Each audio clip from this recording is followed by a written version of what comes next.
Welcome to Draft Sickos on the No Ceilings NBA YouTube channel and podcast feed. This is the show where we discuss everybody from the biggest of names to the deepest of sleepers. I'm your host, Maxwell Baumbach, and I'm joined at this time by the real star of the show, Stephen Gillespie. Stephen, how are you doing tonight? Maxwell, it is so good to be podcasting with you. It's so weird how our schedules have just facilitated such a crazy schedule. Yeah. But it's nice to be back in the swing of things, man. I missed you. How's everything going? It's good. Yeah, this has been a wild month for us on the non-basketball side of things. Like, it feels like we've not gone a Sunday or even like a Friday or Saturday in the last like 2 months. That being like, hey, something insane just came up in my life. Yes. So between that, travel, all that sort of stuff, it's been a while, man. But I'm glad to be back in the saddle and hosting with you. How's everything on your side? Everything's getting better. You know, we've just had so much stuff go on, man. But we're back and back in the saddle. I'm excited to be, I'm just excited for basketball. The tournament's been fun. I've been keeping up with it.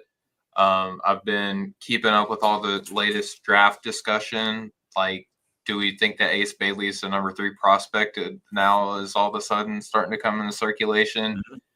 I've talked to you on the side. I'm ready to take a sledgehammer to my big board and just kind of repiece it all over again.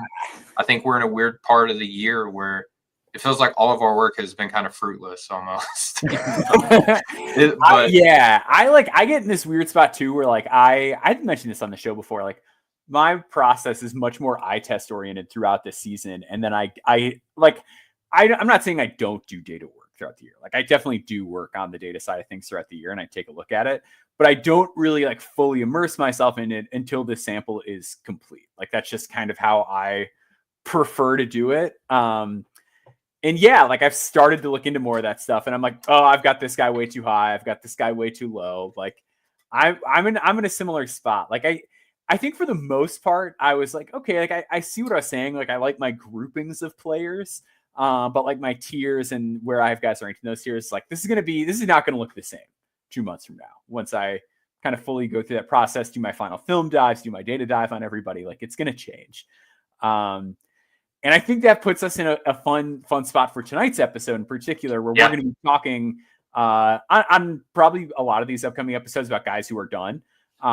We've got shout out to the rest of the No Ceilings crew, by the way, doing those tournament recap and preview shows. Cannot give enough credit to everybody involved with that, from Tyler Metcalf, Tyler Rucker. You were stepping up on those. Corey's made an appearance. Nathan, like, everybody that's been stepping up on those, it's been awesome. But if you want like tournament centric stuff, we've kind of got that covered, and we kind of want to focus on guys that maybe people haven't talked or thought about as much or in a while. Like you mentioned Ace Bailey, and it feels like Ace Bailey is like all over the place still. Like, him and Dylan Harper are still getting discussed a lot, which makes sense. Like, they're the consensus, I would say, 2 and 3 guy at this point, 2 and 4 at worst. But other than that, a lot of the talk is still on the guys that are playing. So we want to take a look at some of the guys who aren't, and get into them. And we're going to start with Asa Newell. And I think it's important too, as we get into this time of year, for like our regular listeners, like, some of this might sound like we're retreading a lot of stuff.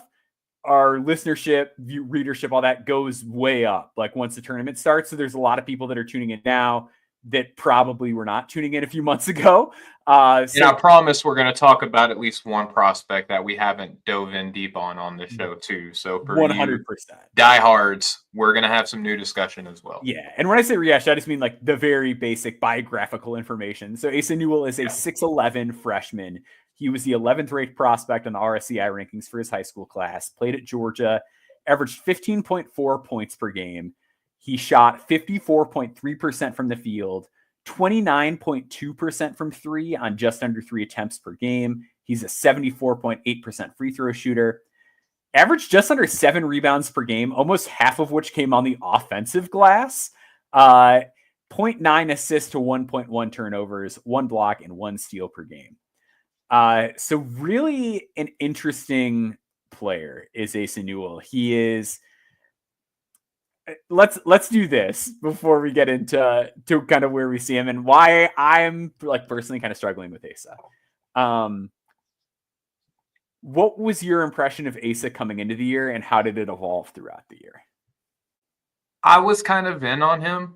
I want to say I'm not going to sit here and say I was like the foremost Asa fan, but I generally had him like top 10, top 12, somewhere in that neighborhood. Was a real big fan of the frame. I liked his defensive instincts. I thought there was some passing stuff to his game that could have got fleshed out, still can. I like the fact that he's not afraid to shoot the ball. I was I was pretty in on him. And at one point a year, very recent even, I had him as high as 7 on my Yeah. big, so I would say that I was pretty in on the Asa experience, but like you discussed earlier, once you get to this part of the year, you kind of reflect and evaluate. And Maxwell, I'm starting to not be as high. Yeah, I'm in a similar spot. Asa was a guy that I think I've had as high as 6, maybe 5 at different points. Like, See, I told you I wasn't the biggest fan. Maxwell, yeah, yeah, I'll take the heat. So, yeah, so I was intrigued with Asa for a lot of those same reasons. Like, tall dude, really athletic, some connective passing chops. Like, played on that Mount Verde team that everybody in the world that was good, like every good freshman in college basketball played for them. And like just really looked like a dude who like had interesting physical tools that could lead to interesting like upside opportunities, but was also a guy who seemed to know how to play like within a team concept. Goes to Georgia, where he kind of honestly had like a bigger role than he did at Montverde in a lot of respects. Yeah. Man, does he play hard. Like he plays with such an obscene motor, and you see it mostly on the offensive glass where he has like this 13.9 offensive rebound rate, which is super high. Like that is elite territory for a big man. But also just like rim runs really hard. I think was like towards the top of the country on the dunks leaderboard. Like really bouncy, really explosive, and he's going to give you everything he has. I think where I was like iffy on Asa was like the translation of the shot. Shot under 30% from 3 on the year, but really good volume for a guy his size. Yep. Like 5.4 threes per 100 possessions at that age is really good, given the size. Good at the free throw line. I think I liked the passing more going into the year than I left the year liking it. Same. Like I was sort of dubious of like the downhill game and ball skills, but I thought there were moments where it's like, oh, there's like a nice Euro step attacking the basket in semi-transition or things like that. Where it's like, okay, like I can sink my teeth into that a little bit. But yeah, like the assisted turnover stuff started to kind of get underwater as he got deeper into conference play. And it's like, okay, it's easy to make decisions against the bad teams than against the good teams. It can leave a little something to be desired. Let's talk about the defense, because I think where someone falls on the defense with him can make a big difference. Like, what if you were an NBA team and you were putting Asa Newell on the floor tomorrow? What position do you feel most comfortable putting him at? So, I think that the defense and the offense, I think, are going to play really. It's important how they complement one another, I'll say, because I think defensively, I feel better about Asa translation to the NBA so far as he can play the 4. I think the strength deficit is going to really limit the amount of 5s that he can guard. I think if you want to look at an NBA projection, the hope is that he could be like a Brandon Clark type defender in the NBA, where he's strong enough to man up and give you some minutes at the 5 in certain rotations, but you want to put him next to a bigger body. I think that he's going to be better suited to be sort of a roamer. You know, I don't think that he's going to be an anchor. I think he's going to be somebody that you want to let him rely on his instincts and athleticism to where he can read, you know, kind of like a middle linebacker almost in football. He read what the offense is doing and react. I mean, if you're looking for numbers, 3.8 block percentage, 2.0 steal percentage. So very active on the defensive end, forces a lot of events, good length, good athleticism, good timing. He just does so many good things, and I trust his mobility to give some good minutes on some kind of forwards and wings at times. I just really worry about him being a dedicated 5 in the NBA right now. It's kind of like, think about like what Tyler Smith was coming out last year. I think that kind of similar concept with some of the struggles that don't really know where you can pigeonhole him, but it's going to be a team is going to have an anchor in place, I feel like, and allow Yes, him to kind of revolve around him. I agree. Yeah, so that's like where I'm struggling. It's like the block numbers were a lot better earlier in the year, and like I don't know, like so Georgia like played a good amount of like double bigs. Like it was a lot of like him and Samto, Cyril, who I kind of like long term still, Love by the way, Santo. or like even like RJ Godfrey, where it's just like a big body dude that like is 6'7", but physically strong and really big by college standards. So it's like if he is the 5, you've got like a Godfrey like rim helper type guy, or you've got Samto, who's like your true defensive anchor, is like a guy who's 7 foot tall with super long arms. Crazy bounce too. Santo's I like freak. Samto. His block rate was like crazy. I looked it up the other day and it was absurd. But yeah, so with Asa, like to your point, I don't feel comfortable about him anchoring defense. Like even against like smaller lineups, like it just seems like instinctually he's not really there to like play the 5 defensively. And then like the strength stuff, obviously, like you get those matchups where it's just like big body dudes, like where it is Embiid, but even like a Horford kind of guy, it's like that's not going to go well for him power wise, Zach Edey, etc. Like there's going to be a lot of power matchup issues for him at the 5. We don't really know what the wingspan is. I've heard it, like I think I've seen it reported around like 7 foot, so it's not like we're dealing with a JoJo Tugler situation where the wingspan really changes things. I'm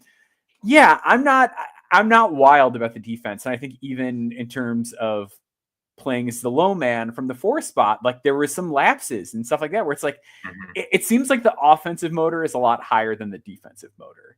And he's straight up like not a very good defensive rebounder. And Georgia, to their credit, like they play a lot of tough guards and they kind of gang rebound a little bit. So like having like Silas Emery and Blue Kane and like even like Tyron Lawrence, like guys that give a damn about rebounding as guards, like it makes it a little more acceptable, but like he just doesn't compete the same way on defense, it feels like.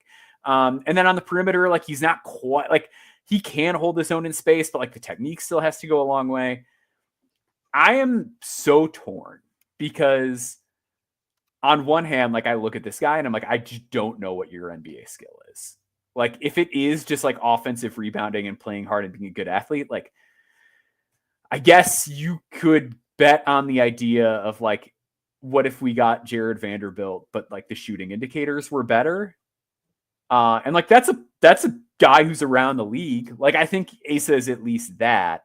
Vando's crazy strong.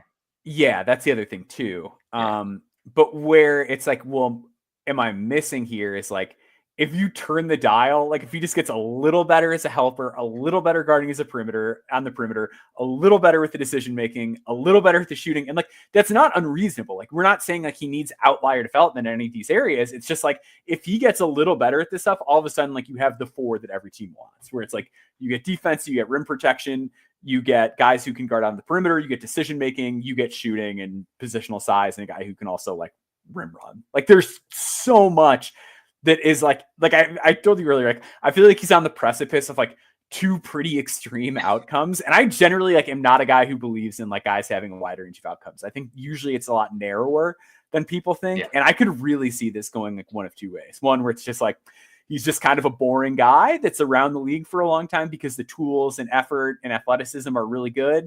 I could also see it where it's just like, man, this guy gives you a little bit of everything that you need from the 4 spot. Yeah, and I responded back to you like this is the edge of a knife prospect, man. And what's crazy, and I think that we could probably transition to the other side of the ball, is you're okay with him being that roaming type defender if he gives you the things offensively that his archetype is like demanded of. And that's where I come away a little slightly discouraged because he's not a good shooter right now. I mean, he shot 30% from deep in conference play with just over 3 attempts per game. He shot over 78% from the line. So there's a little bit there to where you feel like there's a little bit to where you think that the touch could be there. it's the shooting has got to be the swing skill. I don't know how effective his passing game is going to be. We know that the NBA likes to have the offense flow through the big man, if not being initiated. I don't know if he can DHO. Georgia just did not operate in a way that would let him do that. I feel like he turned the ball over too much whenever he put the ball on the deck. And if you look at the rim, he had 100. Our friends at Synergy credit him with 186 shots at the rim. 120 of those were layups, where he shot in the 87th percentile on almost 65%, which there's some more touch indication, right? There's some more feel indication, which is good. But then he was credited with 66 dunk possessions where he made 58. Now that might sound like a lot, but that's only in the 50th percentile. That's a lot of missed dunks. Yeah. That's a lot of missed dunks, right? So that's where I'm perplexed. Is he a lob threat? Player. Is he a shooter? So that's the other thing I was going to say. Offense can flow through. It's like because he's really good. If you look at the Synergy like percentiles, like cuts and putbacks, feast on those things. Yep. And then you look at spot ups, and it's like as a spot up player, he grades out okay, but it's like 33.3% on spot up threes, 42.9% on twos derived from the spot up, and then as a roll man, 45.2% on twos as a roller, and 29.6% on pick and pop threes, 35.5% field goal percentage on drives. Like it's just a lot of like, I don't know, like it feels like his game, both his passing and like offense is going to be reliant on like teams needing to close out on him. Yep. And like, I don't know that is a reality. And like, even if you look at like, I wrote about this when I covered Janai Broom. Like, even you look at guys like Wendell Carter and like Kelly Olynyk, and like so many of their threes are still unguarded. Like teams generally just like content to let big shoot. So like he's got to reach like a real point of respectability from long range to make this thing really function. Because when it comes to like the genuine big guy stuff offensively, other than offensive rebounding and putting it back, which is like a real big man skill, like he's not like a roller. Like he's not a roll man. Like to your point, I don't think he's at a point where like you want him operating DHO. Like I don't know. Like, but again, it's just one of those things where it's like, if he just like turns the dial, all of a sudden, like we're really in business here. And I don't quite know what to do with him. How confident are you, Maxwell, that he is a this year guy? Super confident, because I think like teams like to bet on this.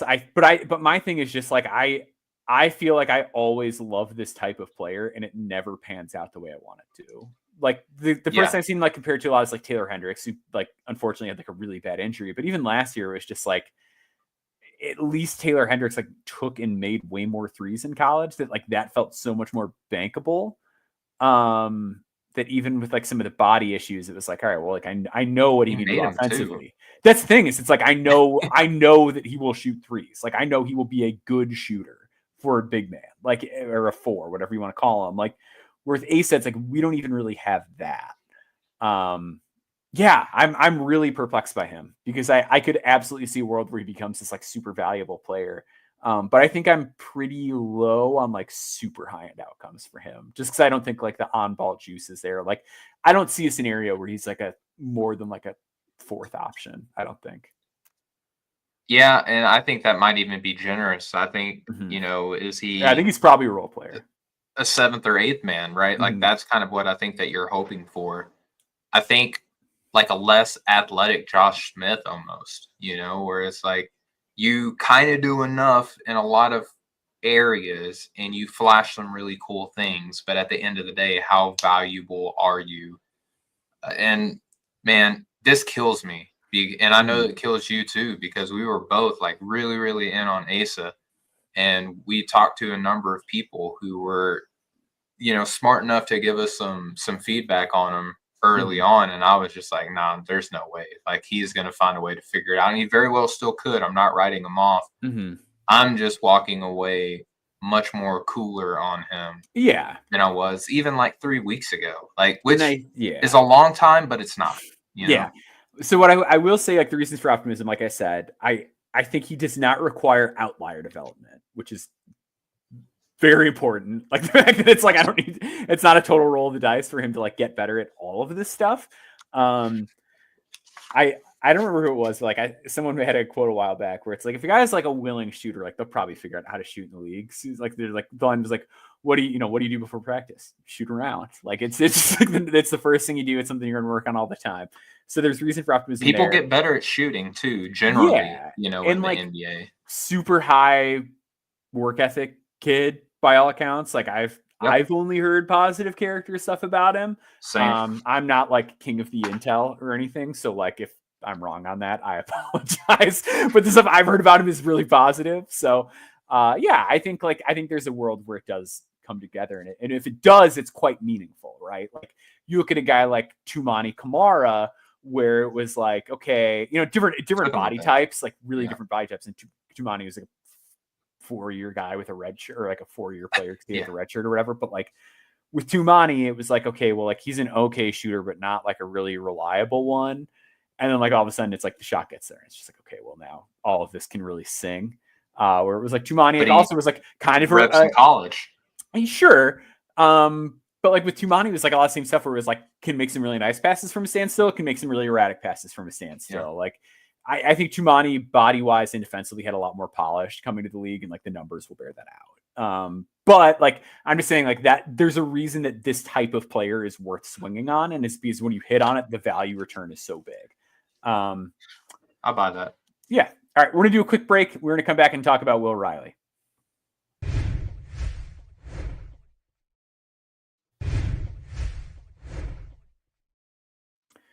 Illinois freshman Will Riley. What am I doing with this guy? I'm not quite sure. Literally $1 million question, if not more. Yeah. So he is one of the most like frustrating players for me in this class. So 12.6 points per game. He is a 6'8" freshman at University of Illinois. And I believe like young-ish for the class, was like a reclass, but I do think he is 18. So it's not like a Jeremiah Fears Cooper Flagg situation where he's like super young for the class, I don't think. I think he'll be 19 come the like season, like towards the start. Yeah. Got it. Okay. So yeah, 12.6 points per game on 43.2% from the field, 32.6% from three, 72.4% from the free throw line, averaged 4.1 rebounds per game, 2.2 assists to 1.2 turnovers, 0.3 steals, and 0.3 blocks. Personally, I'm like Will Riley is like first round on a lot of the boards right now. Yep. I am not there. Just to be kind of blunt. I feel like this is another player type that I miss on every year, where it's like, wow, I really like this offensively talented guy that has like some on-ball juice and is like 6'7", 6'8". And then like you dig into it and it's like, this guy doesn't really do anything else. And then like physically there's some big questions and like the results aren't quite what they should be.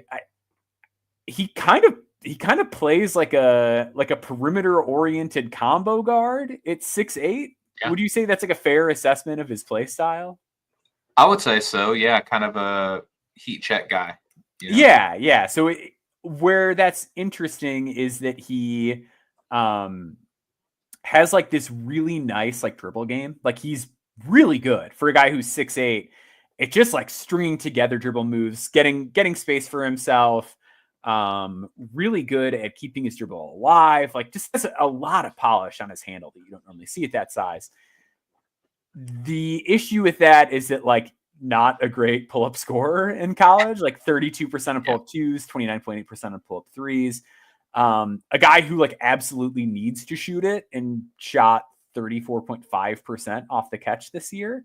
But also like has a bit of tenacity, like a guy who, if you put a body on him, like really can't get anywhere, but he still tries to get places.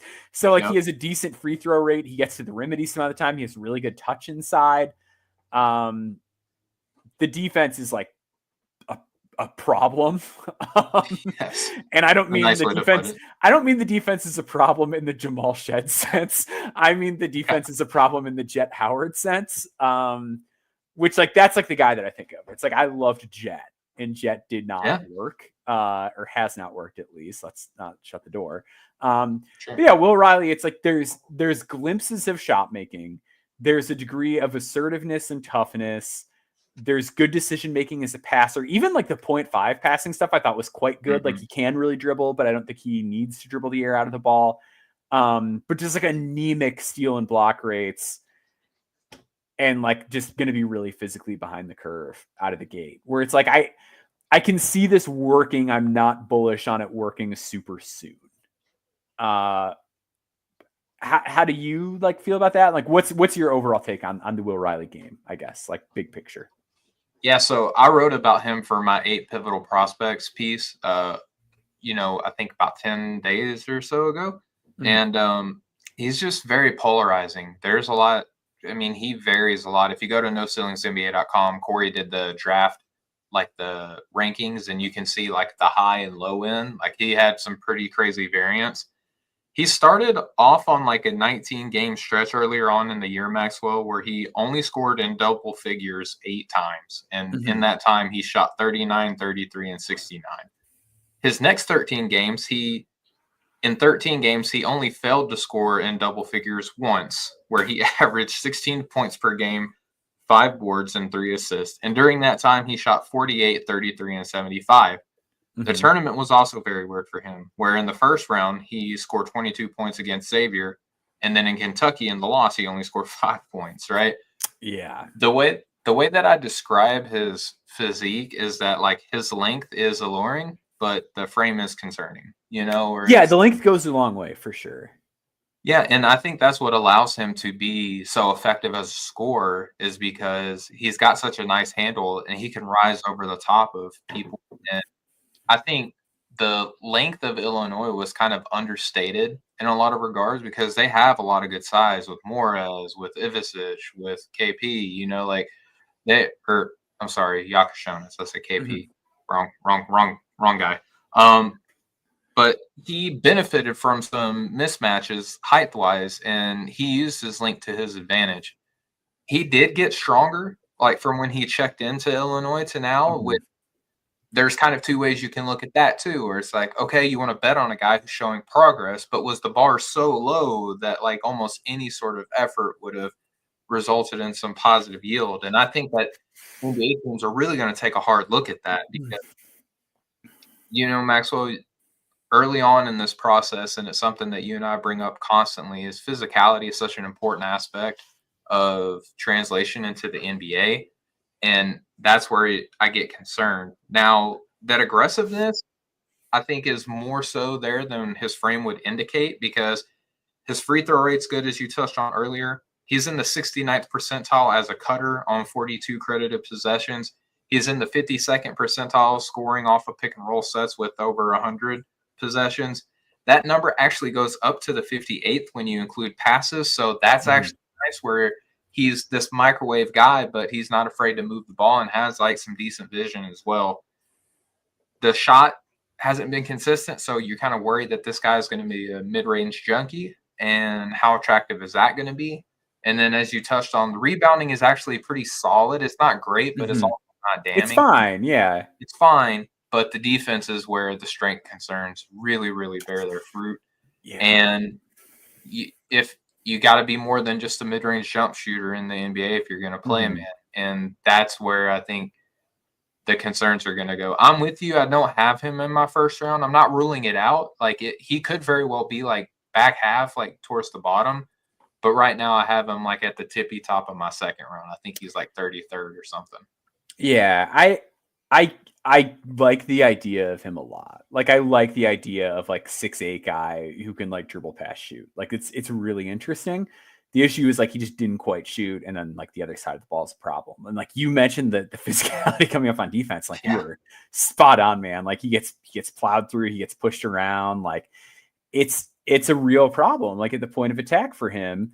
And I just remember he does. He gets after it, and like there's moments where there's like some rotational awareness and things like that, but like I just don't think he navigates screens that well. I don't think he's a very good like lateral athlete either. Like, and the other thing I noticed with him is guys separate from him really easily off the ball with like those little bumps before they start an action, like an off-ball action. And it's just like, man, I just don't know between like the processing delays that he can run into on defense, the on-ball stuff, and like the blend of the two, where it's like I can knock him back before I run into this handoff or whatever. Like I just think he's gonna have a really hard time. And these guys are totally different players. But I just remember going to a Bulls game like a year or so ago, and like Julian Phillips checked in, and Julian Phillips is listed the same height and 3 pounds heavier than Will Riley is at the time that they were in college, and just being like, oh, Julian Phillips like should not be out here.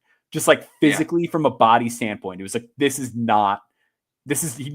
he shouldn't be out here. And like, that's kind of where Will Riley's at. Now, like with Phillips, it was like, okay, he's this outlier athlete. Like he's a genuinely phenomenal athlete. With Riley, it's like, all right, he's got a really odd set of skills that are hard to find at 6'8". So like in both cases, you can reason like talking yourself into, we get it. We're going to be patient, work through it. To me, this just seems more like a guy that you get on the second contract and hit on then than like whatever. And like the guy I kind of thought about with him a little bit was like, could he be like jumbo Trey Mann? Like a guy who is like kind of having a nice year like this year? Like is something like that on the table? Brandon like Boston gets minutes. Like yeah.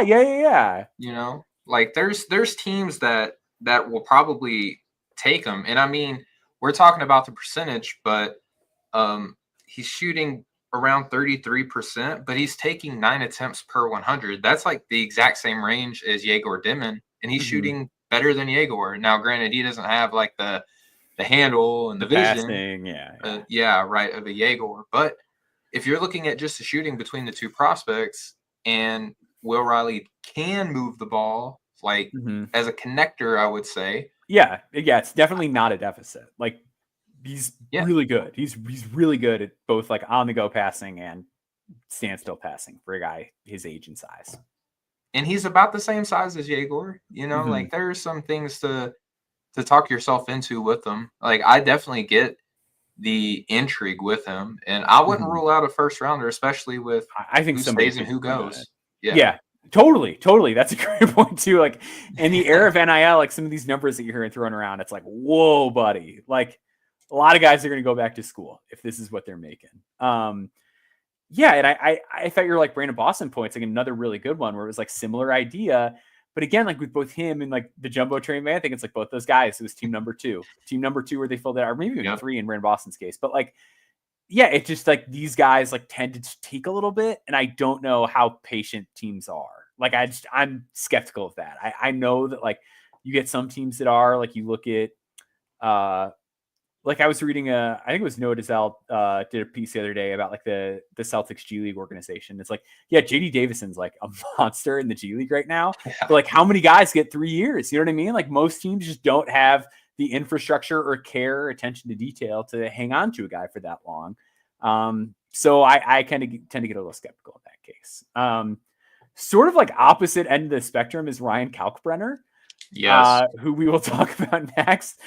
I was like, I've always just been like annoyed by Ryan Kalkbrenner. Like I know like you're like I've just never been a Kalkbrenner guy. And then I did an article on him, and after that I was like, you know what, I actually really like Ryan Kalkbrenner. Like I think he is so boring, but I think he's good at the stuff that matters. Like I wish I could have a scalding hot take one way or the other. And for a long time, I was lower on Kalkbrenner than a lot of people. But like, man, he's really good at guarding the pick and roll. Man, he's really good at dunking. The touch is good. If you want more than that, like I can't really sell you on it. The shot, I kind of like his big man jumper that he'll take like 25 minutes to get off when like teams really sag on him and an action at the top of the key. Like I think his touch is good. Passing is like really disappointing for a guy who's been in college that long. I just think he's good at the stuff that really matters, and he's gonna have like a nice long NBA career where he never makes a ton of money, but is good. I told you that before this show that I had a wrestling comparison with Kalkbrenner. So I came up with one too, and I want to see how close to this similar page that we're on here. All right, I would like you to go first. Who's your comp? Ryan Kalkbrenner is the Baron Corbin of this draft class, where every time you see him, you're like, I'm not really super interested in seeing that, but like undeniably, like pretty good. Like gets in Baron Corbin's case, he gets the reaction out of the crowd that you want him to get every single time. He doesn't screw anything up. Everything is by the book. It is paint by numbers, but it is paint by numbers done pretty well, not like out of this world well, but well enough. He's got good size. He's believable. Like it's Baron Corbin for me, where it's just like, look, this guy's better than a lot of people. Like there are a lot of people that cannot do the things that he does that are really simple. But if you're asking for more than like the basics, you're not getting it. Okay, so that's actually really good. But before I get to mine, I just want to remind everybody that a couple seasons ago, that Ryan Kalkbrenner was supposed to be like a lottery level dude. He was on big boards. You could see a lot of people who were prominent figures within the college basketball space were praising him and was saying he was going to be the next big center, right? He was going to translate well. He was going to do all these great things. And this was after a couple of defensive player of the years. He kind of had to go away and do his own thing for a little bit and disappear, but now he's starting to come back. And I think, Maxwell, this is where we can see the Drew McIntyre I like version it. I like of it. Ryan Kalkbrenner, where Drew that's a good McIntyre call. was supposed to be the next big thing, had to go away, do his own little indie run, and comes back. And he's now a former WWE champion and still drawing money. I think Kalkbrenner could do the same thing, where he just received his 4th Big East Defensive Player of the Year, averaged 19 points per game, 9 boards, over 1.5 assists, almost 3 blocks per game. Oh, and he can shoot 34% from deep this year. And he's starting to experiment with a little bit of a handle. So now NBA teams can look and say, okay, the offense can flow through Ryan Kalkbrenner now. He's not just a play finisher. He can extend the play. He can make a couple of dribbles and hand the ball off, use his big frame to create separation for a shooter.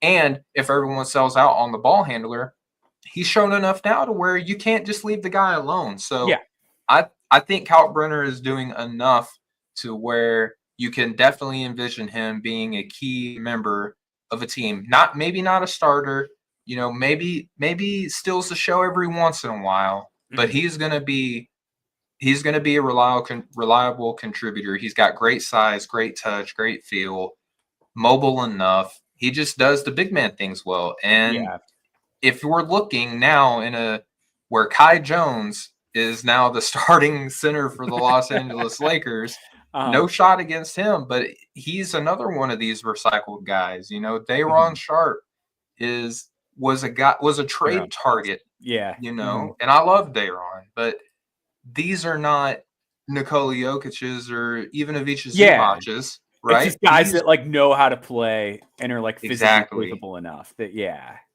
And that's why, like even Kata, I could see Kalkbrenner like being in a similar type of a role of those guys. Yeah, I like that a lot. I think that's spot on. Like he's a guy that I've sort of just like kind of bumped up to like the late first territory, just because it's like I know what I'm getting. I know it's pretty good, and like those guys just kind of tend to go underdrafted like year over year. I thought your point about the handle is like really important too. Like that's something that's been a nice development, and like the turnover numbers are low. I wish he rebounded a little better. Like I feel like every year there's like a guy where I'm like, man, like I don't know about what the rebounding's gonna look like at the next level, and it usually ends up being fine. But that's like the one thing where I'm like, I wish he put more attention to detail in terms of like, hey, I need to box this guy out. Hey, I need to find a body. Like that is the one like odd thing in his games. And it's like for as refined as he is in some of his like technical practices, the like just missed box outs that like I put together in pretty short order, like writing my column on him was like really disappointing. That it's like, man, I got enough, clips for that in like 2 games. That, like it was just like, oh, Zuby Ejiofor got him like 5 times. Yeah, like it's tough. So want to see more on the glass from him. Want to see him be like a little bit less robotic as a mover. But yeah, to your point, it's just like the simple stuff is there. It's good. I want to see Malawatch rebound more too. Like I want to see Maxime Reynaud be a little bit tougher in the paint. Like I think that in this class, in particular with the bigs, Kalkbrenner is doing enough to where like you should be mentioning if you're gonna say the name Maxime Reynaud, like you should be talking about Ryan Kalkbrenner either just before or just after. Like he's in that same range of a big man to me. Yeah, I'm right there with you. We're gonna do one more break and we're gonna get to John Tonje and RJ Lewis. So stick with us. We'll be right back.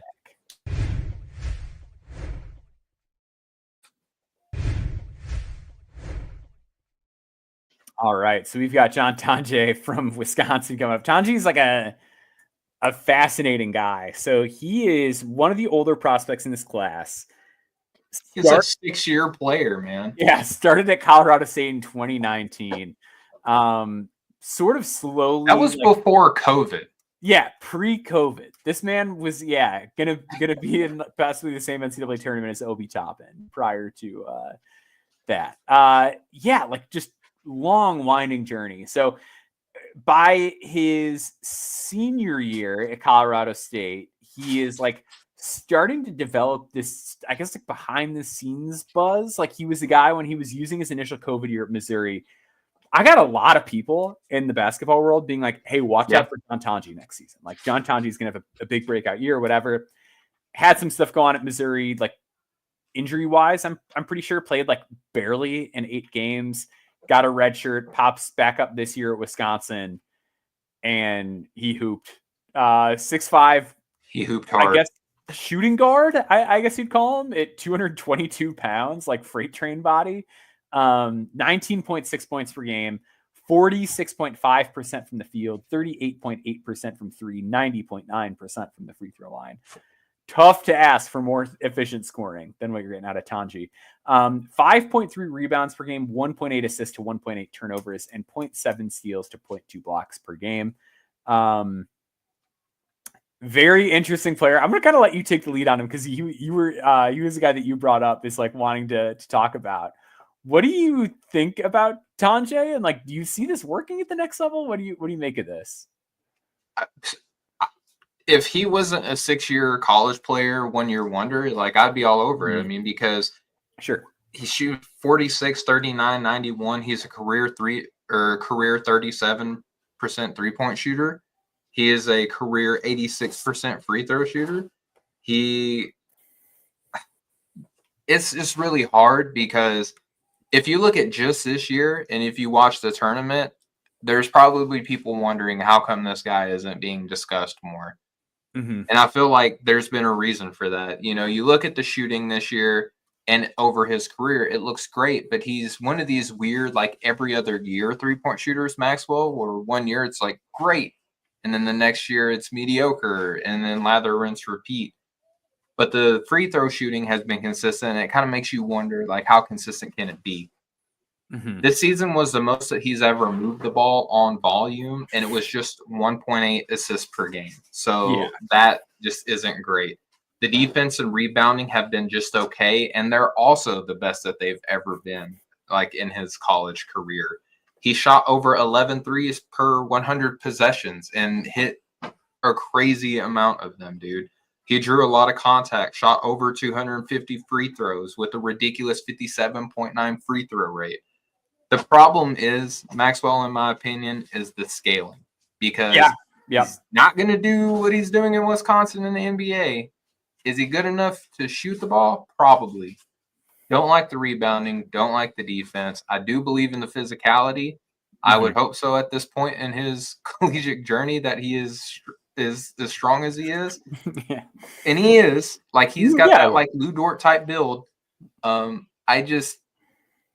I know that there are people asking about him. I know that there is some, like, very tepid interest in him at the next level from people that I've talked to.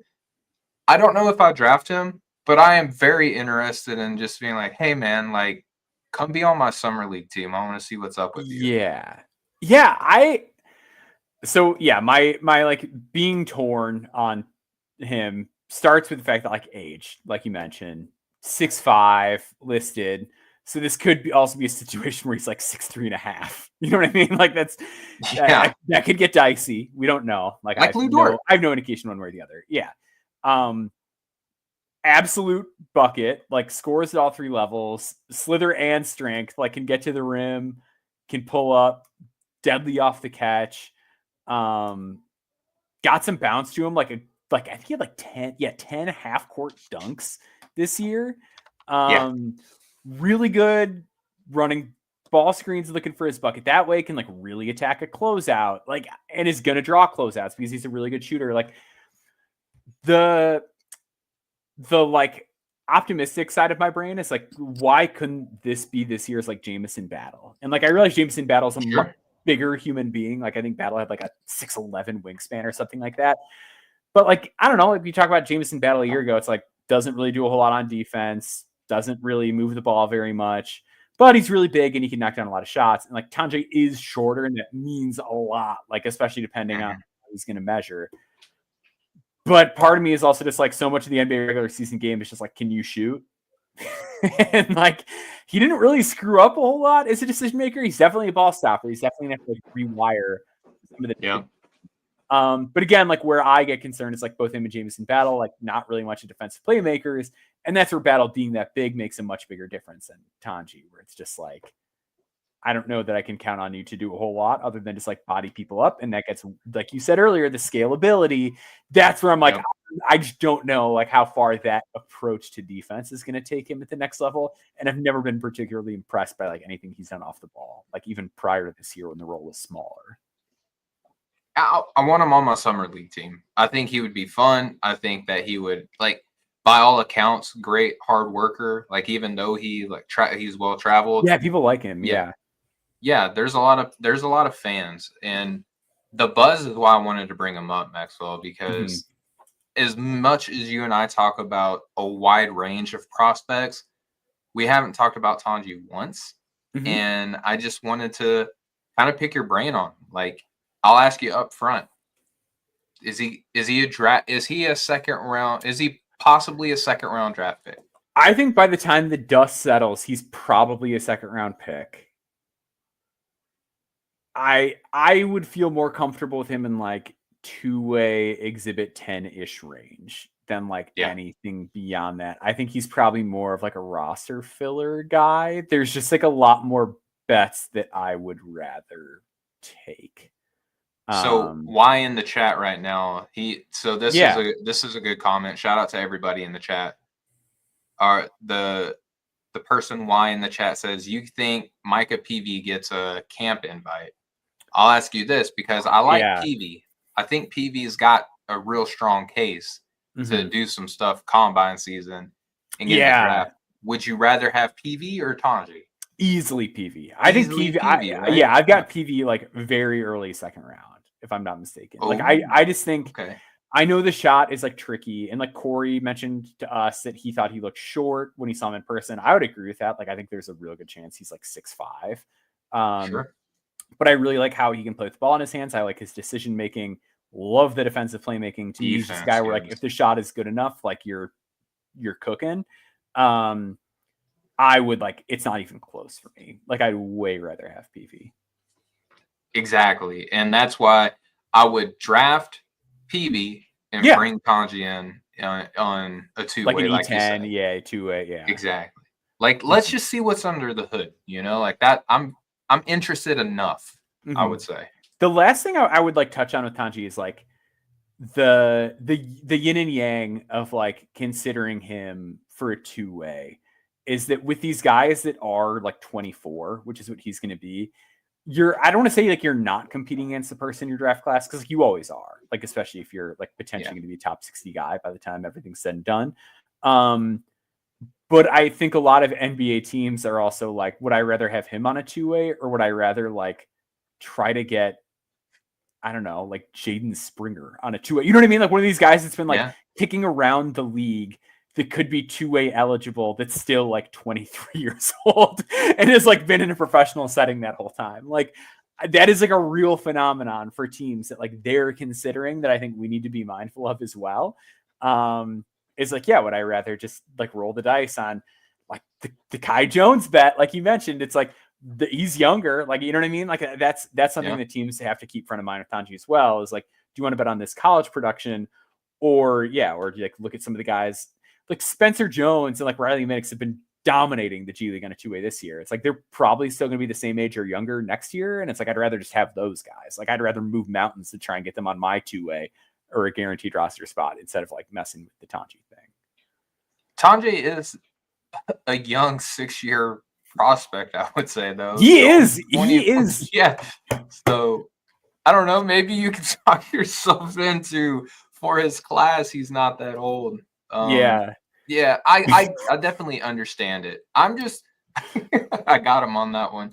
I'm interested. I want to check him out. Maybe E10 is more likely than two-way, even though there are more two-way contracts now, even though more teams have G League teams now. I don't know. I'm interested in the offense, and that's where it ends. You know, like that's pretty much it. Yeah, I think that's a very fair assessment. RJ Lewis is going to be the last guy we get to. Odd end to the year with him getting benched in the St. John's game. He's in the portal, so it sounds like if he goes back to school, it's probably not going to be at St. John's, which I don't think is a surprise. He is a 6'7", like long-armed junior. He's a little bit older because he did a post-grad year in high school. 18.2 points per game, 43.9% from the field, 33.6% from three, 47.7% at the free throw line. Averaged 7.2 rebounds per game, 1.4 steals, 0.6 blocks, and two assists per game to 2.2 turnovers. We talked about like turning the dial earlier with Asa, and I feel like RJ is another guy that like super applies to, where like he's Big East Player of the Year, can get his own shot at all three levels. Good enough decision maker, definitely a little ball stoppy, like gonna have to have some rewiring, but a really good defender. And like he's always been a good defender with like excellent physical tools for the NBA. He's just like a bad catch and shoot player, and he needs to like turn it over a little bit less.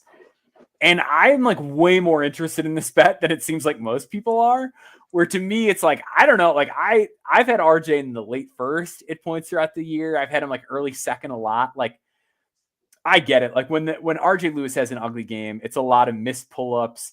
It can get turnover prone and whatever. But like so many guys that find NBA success, I'm going to reference the Boris Barrick article for the 9,000th time this year.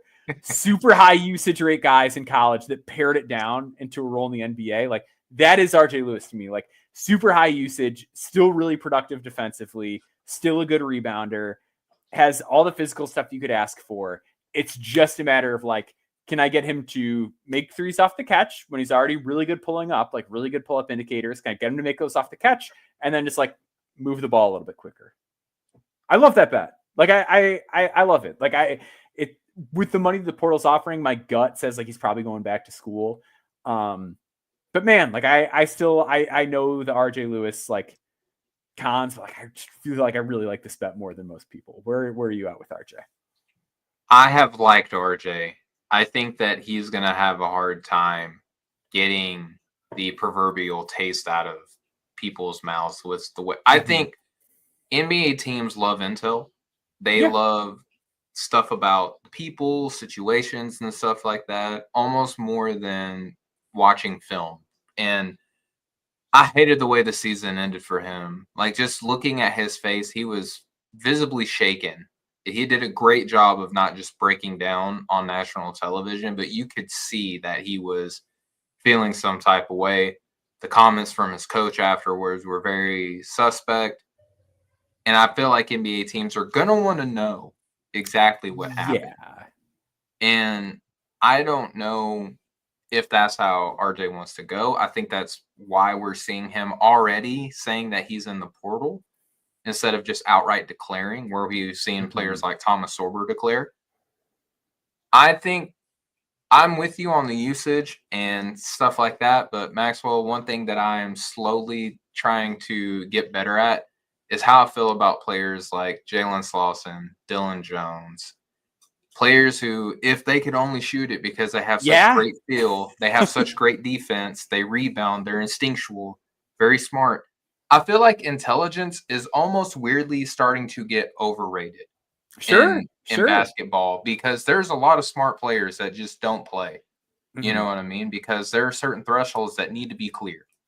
And I don't know if RJ clears them all. And Yeah. that's why, like you, I have him in this. Well, I don't know where you have him at now, but I heard you say that you've had him in the second round. That's where I'm kind of at with him.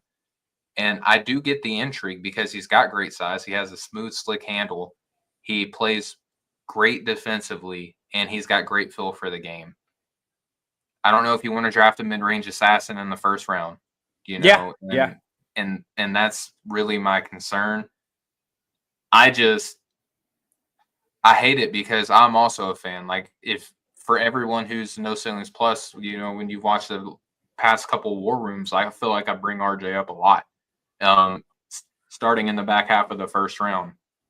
But the way that the tournament ended, I feel like that's going to have a lot of weight on him. And I think we're starting to kind of see the breadcrumbs indicate that that there's enough kind of swirling around him to where it's kind of clouding it. Where a couple weeks ago, I feel like it was a surefire thing that this guy was probably going to go and probably going to be tail end of the first, very early second guy.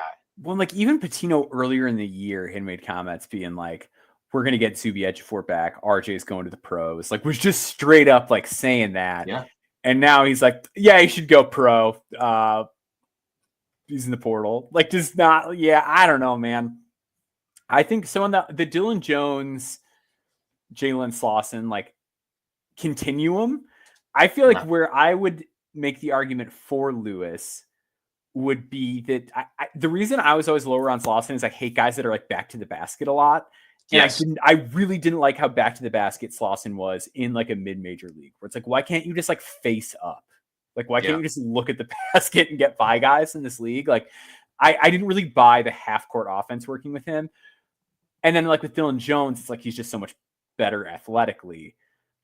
But what did we say about Dylan Jones last year? Well, he's a really good pull-up shooter. You know, he's good at the free throw line if he just knocks down the catch and shoot threes. And I loved Dylan Jones. Like, still can. I was down on AJ Mitchell, and boy, oh boy, did I get those Oklahoma City Thunder picks wrong in terms of like, why would you draft AJ Mitchell? Like, we did that fit episode after the draft. I'm like, yeah, you got Dylan Jones. He's like AJ Mitchell, but he's a better rebounder. Not even close. Big swing and a miss. But Vince Williams Jr. is in that continuum as well, and he's carved out a very good role. And there's some similarities, I would argue, between him and RJ. Totally. Yeah. I think Vince was like, again, like worse athlete, smarter, higher volume 3-point shooter. And like more, he had that 1 year where he's super accurate, I believe. So yeah, it's tough, man. It's tough. Like it'd be a lot easier if we knew what these guys were actually going to be in a year or two. But yeah, I think to your point, like I think the taste in your mouth thing is like a real thing. Like I think that's going to be hard to overcome in terms of like staying in and drumming up that demand when you don't have a coach that's like willing to kind of lay their reputation on the line for you. And I don't know, Patino's a character. Like maybe some people feel strongly one way, or maybe they'll say, oh, you know, the fact that Patino doesn't like it makes it more or whatever. Like who knows how people are going to take to it. Know. But it's not good. It's not good to be on one of the best teams in the country with one of the best coaches in the sport and have him be like not named the best really player wanting to go conference. bad for you. Yeah, something's up. So I don't know what it is, but something's up. So that'll do it for this week's episode of Draft Sickos.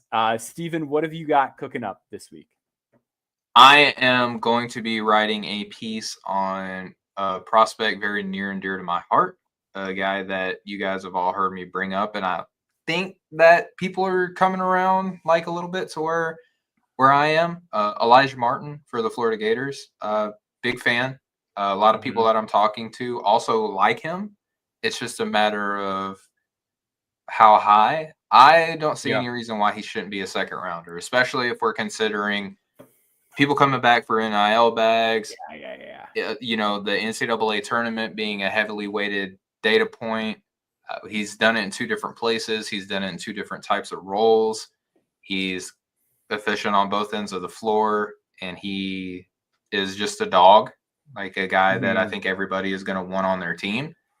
I don't know why Elijah Martin really isn't getting a lot of like widespread love, but I'm trying everything that I can to kind of turn that around. The exact sentence that like went through my head at one point in the Florida game yesterday. It was like there was a play where like he made like I think it was like a contested rebound that he flew in for. Yep. And like in my head, I was just like, I've got to move some of these losers down my board. Like there's just so many guys that like, it sounds so harsh, but it's like, man, there's so many guys that it's just like, I don't know. Like they lack, and like I am a very data driven person. It's like I'm cringing myself like saying this. There's so many guys who just like don't have that like dog it factor to them in addition to the production where it's like, hey, the production's nice. Why aren't you on a winning team? Why don't I see you making more winning plays? Like, where are the plays where it's like, this is something that should have gone to the other team and you disrupted and changed that? Like, he just does the little things so well that like I've really, really warmed up to him. Like we talked about him a couple months back, and like I would say that I've shifted like really in favor of him relative to other guards on the margins. Like I just like him a lot more than a lot of those guys. I think the physicality, the toughness, the production is all really intriguing. I think coaches are going to love him. I mean, there was a story that he sent out to every member of the Florida Gators team when they made it to the Sweet 16, pictures of their old, like of them at their old school saying, don't forget where you came from. You know, he's talking about Walter Clayton Jr. at Iona, who I had, when I interviewed Brandon Pajemski told me that Walter Clayton Jr. was an absolute dog. And I don't know why I and others haven't been listening up until this point. But, you know, just finding the edge to ignite fire, like, and be that motivational dude on your team. People are going to love that. People are going to want that, right? And I've like the way that I've been selling him is, what if Patrick Beverley was a little bit more put together, you know? And I think that that's kind of what you're getting. And that might not be a very favorable comp, especially with how Patrick Beverley kind of flamed out of the NBA. Sure, but it happens. I think that get older. Yeah, right. And you're fighting to stay relevant. But I think Elijah Martin has a lot of that same style of play, very similar size, but I would say broader, thicker, you know, more dense. Like, will give you putback dunks. I love Elijah. I think that he's a solid second round pick.